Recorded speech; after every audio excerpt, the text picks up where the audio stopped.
요새 이제 미국 국빈 방문과 또 여러 가지 외교에 대해서 말씀을 많이 해주시잖아요. 근데 협력할 때는 협력하더라도 우리의 소리를 내야 된다. 그리고 지나치게 어느 한쪽으로 편향돼선 안 되고 중립적인 자세를 항상 이렇게 견지해야 된다. 이런 취지의 말씀을 많이 해주시는데 그래서 이런 댓글이 많이 달리고 있어요.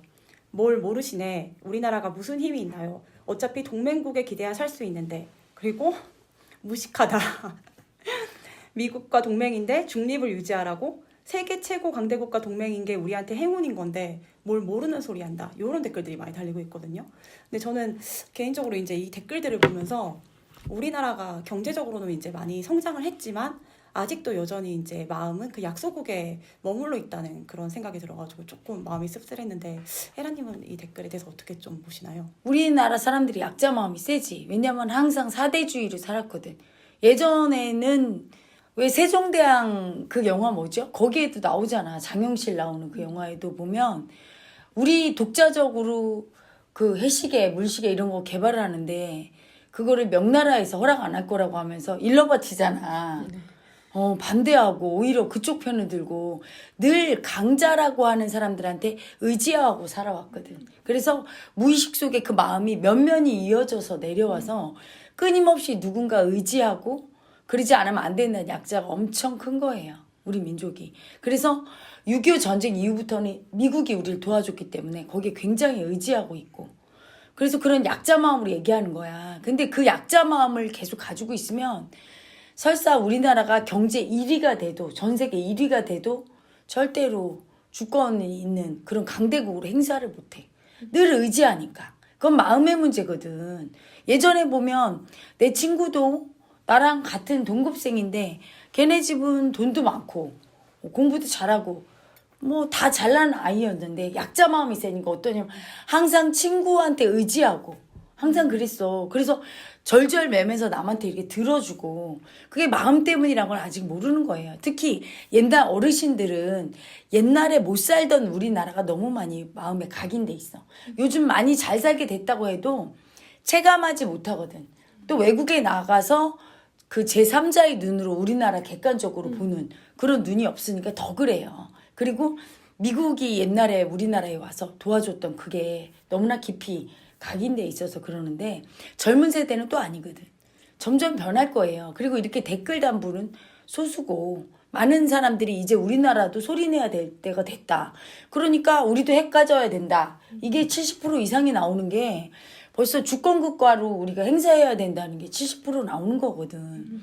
그래서 그렇게 되려면 위에 정치권에서 강자 마음을 써주고 어디에도 의지하지 않고 이렇게 딱 서야 되는데 되게 무섭지. 늘 의지하고 살아왔는데 의지를 안 하고 이렇게 있다는 게 얼마나 무서워. 그리고 양쪽에서 잡아당기는데 어디에도 의지 안 하고 있으면 둘 다한테 버림받을 것 같아. 그럼 우리나라 이제 큰일 날 것 같아. 그러니까 꼭 어느 한쪽을 선택해야 된다는 압박감이 있는 거예요. 둘 다를 선택을 안 하면 둘 다한테 항상 기회를 주는 거야. 그래서 항상 그들은 눈치 보면서 이제나 저제나 하고 같이 지내려고 하거든. 그래서 그 강자 마음을 쓸 때 되게 두렵고 아프지만 사실 그 마음을 쓰고 보면 그 마음이 용감하고 그 마음 때문에 자유로워지는데 이제까지 우리 국민들이 주로 약자 마음을 써왔기 때문에 내가 그 얘기를 하면 내가 무모하고 순진하게 느껴지고 동화 속에 사는 분이냐 이런 댓글도 달리더라고요. 근데 동화 속에 사는 사람이 내가 여기 영채마을을 맨주먹으로 일으켰는데 18년을 이 마음 공부하면서 마음 공부만 한 게 아니에요. 수행터를 일으켜 세웠는데 맨주먹으로 이거를. 그리고 제자를 몇천 명을 키우고 이렇게 할 때는 현실 감각이 없으면 그렇게 하나. 현실에서 뭔가 풍지평파를 다 겪고 산전수전 공준전을 겪었는데 아무것도 모르는 맹탕이 그렇게 했을까. 사람들은 그렇게 약삭빠르게 누구한테 의지하고 이렇게 손쉬운 방법으로 머리를 굴리면 잘 될 거라고 믿어요. 그렇지가 않거든. 내가 이 마음 공부를 하면서 느끼는 게 한자 성어 중에 제일 좋아하는 게 내가 사필귀정이거든. 항상 올바르게 모든 것이 마무리가 돼요. 정도를 걷는다면. 그 정도라는 게 올바른 마음을 쓰는 거지. 개인도 그렇고 조직도 그렇고 나라도 그래요. 올바른 마음을 안 쓰고 항상 약자 마음을 썼어. 주권국가로 강자 마음을 써야 강자가 되고 주권국가가 되는데 항상 의지하는 마음을 이제까지 써와서 우리나라가 이렇게 약소국으로 항상 침략도 당하고 한 거예요. 그래서 그거부터 고쳐야 되거든. 그래서 그 얘기를 해주는데 내가 현실 감각이 없다고 생각하시는 거지. 근데 막상 내 인생을 내가 그렇게 살아온 사람이기 때문에 아주 최약자에서 여기까지 이렇게 올라온 사람이고 앞으로도 제가 얘기하는 대로 될 거고 앞으로 우리 미래 MZ세대는 강자 마음이 세요. 우리 부모랑 다르게. 부모들이 애지중지 키웠어. 학벌도 좋게 하고 그래서 강자 마음이 부모보다 훨씬 세기 때문에 지금 뭐 핵 보유 지지율이 70% 된다는 거는 그 마음을 쓰게 되면 우리나라는 점점 강대국이 될 거예요. 그러니까 강대국이 되기를 기다렸다가 진짜 강대국이 된다고 생각하는 게 아니라 마음이 먼저 강대국이 된 그렇지. 후에 강대국이 된다는 그렇지. 말씀이시죠? 내가 꼭 반장을 해야 되겠다. 그런 다음에 반장을 하지. 어느 날 나는 아무 생각 없는데 반장돼서 그런 일 없지. 내가 강대국이 돼야 되겠다. 우리 국민들이 결정을 하고 우리 주권으로 살자. 이런 다음에 강대국이 되는 거지. 누가 강대국 시켜줘? 다 자기 꼬복 만들려고 하지. 죽을 때까지 그렇게 살다 죽는 거예요. 근데 이제 아직 연세 드신 분들이나 항상 약자 마음으로 살았던 분들은 두렵지. 내가 얘기할 때. 절대 하나도 안 두려운 거야. 우리나라 정도의 경제 규모와 그리고 어떻게 보면 굉장히 강대국들 사이에 둘러싸여서 강대국들이 가장 우리나라랑 손잡고 싶어하는 그리고 지금 문화 강대국이 됐어요. 우리나라가. K 콘텐츠가 그치? K-팝도 그렇고 모든 부분에서 문화 선진국이기 때문에 우리나라가 소리를 내면 정말 전 세계가 보고 다 손잡으려고 하는 나라인데 그걸로 실감을 못하는 것뿐이지 연세 드신 분들이.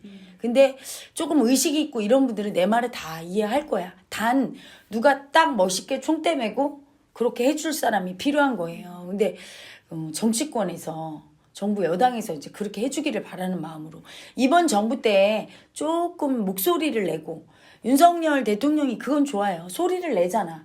뭐 그게 약간 기운 소리라도 예전에는 눈치만 보고 소리도 안 냈었는데 이제는 소리라도 내는 게 어디야, 그치? 근데 이 소리가 조금 더 누구에게 기운 편향적인 소리가 아니라 대한민국의 소리, 주권의 소리를 내서 강단이 있게 이렇게 스텝을 아직은 밟지를 못하는 것 뿐이지 우리 소리를 내는 건 그나마 강자가 된 거야, 그치?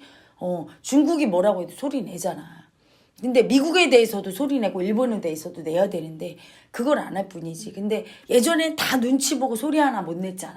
이제 소리 내는데 다음 정권 때는 조금 더 소리를 내지 않을까. 근데 그 약자 마음과 더불어서 또 나랑 더 친한 사람한테는 아무래도 싫은 소리를 못하는 그런 게 있잖아요. 그러니까 이 사람이랑 내가 친하면 친할 땐 친하더라도 이 사람한테 내가 쓴소리도 할 줄 알아야 되고 이 사람이 뭘 잘못하면 이건 잘못했다라고 이렇게 똑바로 알려줄 수도 있어야 되는데 그런 부분에서 우리나라 사람들이 좀 많이 취약하지 않나. 왜냐면 미움을 너무 많이 받았어. 50년에 한 번씩 전쟁이 일어나서 미움받을까 봐. 미움받으면 죽어. 너무 무서운 거예요. 그래서 늘 눈치를 보고 이 사람이 날 버리고 내 편 안 해줄까 봐. 미워할까 봐 눈치 보고 좀 잘못해도 참고 버림받을까 봐 싫은 것도 다 해주고. 그게 열등의 의식이야. 약자 마음이지. 그래서 여러분도 나한테 와서 깬 게 그거잖아. 그렇지. 미움받는 거 무서워서 한번 혼내키면 말도 못하고, 그치? 근데 이제는 혼내키면 딱 받아들일 줄도 알고, 남한테 싫은 소리 딱 할 줄도 알고, 그렇지? 그게 주권이 있는 인간이야. 죽을 때까지 절절매면서 말 한마디 못하면 바보지, 그치? 그리고 친한 사람도 내가 너 그렇게 할 때 싫어. 얘기해줘야 고치지. 괜찮아, 그럼 하나도 안 고쳐주거든. 맞아요. 소리를 내야 돼. 저희 나라 역사를 살펴보면 사실 중립외교나 그런 자신만의 목소리를 낸다고 주장은 했지만 현실에서 실제 그렇게 한 거는 아주 일시적이거나 거의 없었잖아요. 근데 사실 저도 맨 처음에 마음 공부 이렇게 배울 때 이론으로만 이제 알았지 현실에서는 잘 입이 안 떨어졌었거든요. 그 미움받는 것도 잘 못하고. 근데 이게 마음 공부를 하면서 시간이 조금씩 흐르면서 서서히 제가 변한다고 느꼈었거든요. 그래서 저희 나라도 그거를 조금씩 예를 들면 이번 도감청 사건 때도 그런 걸 시도를 하다 보면 저희가 그런 과정이 쌓여서 강대국이 되지 않을까 싶어요. 그렇지. 근데 처음에 말할 때 너무 두려운 거야. 버림받고 미움받을까 봐. 근데 말하고 나니까 어때? 할 수 있더라고요. 그렇지. 말하고 나면 오히려 자신감이 생기고 내가 멋있고 강단 있는 내가 좋아. 그치? 근데 하기 전에는 버림받을까봐 두렵고 잘못될까봐 두렵고 그게 가짜인 거야. 그 두려움이. 딱 소리를 내야 저들도 우리를 존중할 줄 알지. 다 참다 보면 너는 계속 참는 사람 하고 계속 무시하잖아 상대가. 약자 마음으로 살면 그런 사람은 항상 현실에서도 맨날 무시당해. 그리고 화내지. 저 사람 왜 나 무시하냐고. 자기가 무시당할 짓을 하는 거야. 자기 소리 안 내잖아. 다 참아주잖아.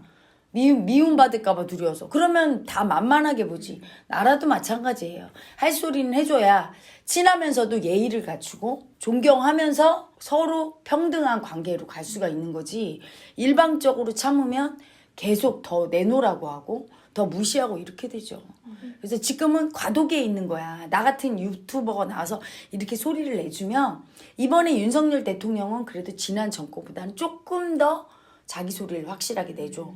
근데 그게 모든 나라에 대해서 다 내줬으면 하는데 너무 편향되어 있는 게 문제죠. 좀 편향돼 있는 게 조금 문제인데 다음 정권 때 조금 중도층이 정권을 잡으면 조금 더 다 주권 있는 소리를 내주고 이렇게 조금씩 달라지겠지 앞으로. 국민 청원하는 방법을 안내 드릴게요. 위대한 이슈 쇼츠 영상에서 댓글창을 클릭하면 댓글창 맨 위에 국민청원 링크 바로 가기가 있어요. 파란색 영어로 된 주소를 눌러주세요. 그러면 국민동의청원 화면이 나옵니다. 국회의원 수 축소를 위한 헌법 및 관련 법령 개정에 관한 청원이 나오죠? 이때 화면을 아래로 내려서 초록색 동의하기 버튼을 눌러주세요. 로그인 또는 본인 인증이 필요합니다 라고 뜨면 확인을 눌러주세요. 그러면 본인 확인 페이지가 나타나고 여기에서 비회원 인증하기를 눌러주세요. 그리고 휴대폰 본인 인증을 눌러줍니다. 이용 중인 통신사를 선택하고 아래 모든 항목을 체크해주고 시작하기를 눌러주세요. 그러면 다음 화면으로 넘어가는데요. 여기서 잠깐! 여기에서는 바로 이름을 입력하지 말고 아래에 보이는 문자로 인증하기 버튼을 눌러주세요.